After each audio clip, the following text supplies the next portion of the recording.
can't remember exactly when, but I know that MCT grew out of an existing group in Newcastle. They were not unpleasant, but very opinionated about who and what pop culture was, and we didn't quite fit in. We were doing a lot of functions and events. JE and I would get a crew together and we'd go down to events in Sydney as well as Newcastle. We always were intending on Newcastle to be our base of operations. The group had been together probably 10 years before we decided to try and make a movie. And the one we did became the first of the Exorcism in Newcastle series. An Exorcism in Newcastle, number one, was done very cheaply.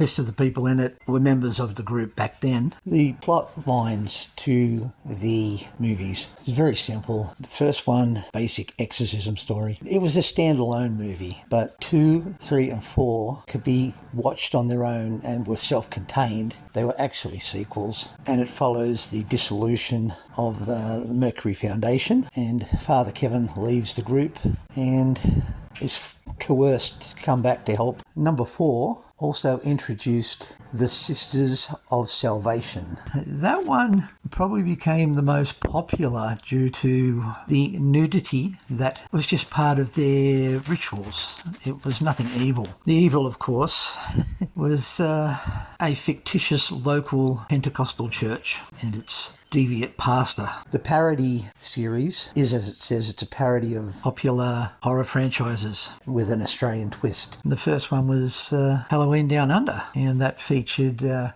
Michael Myers type character, but instead of having the William Shatner mask, he wore a Ned Kelly mask. And that was followed by Saturday the 31st, which was an Australian version of Friday the 13th. I'll have to have a good checkup on that because I'm pretty sure, even though we called it Saturday the 31st, it was a Friday the 13th parody. And I think the tagline was something along the lines of a new camp, a new Crystal Lake, an old enemy. The last movie we made together as a group was The House on Arimba Creek Road. This differed from other works in that supposedly a real event that happened in the area, but there was an old farmhouse at the end of the road, and that was the tagline: where the road ends, evil begins.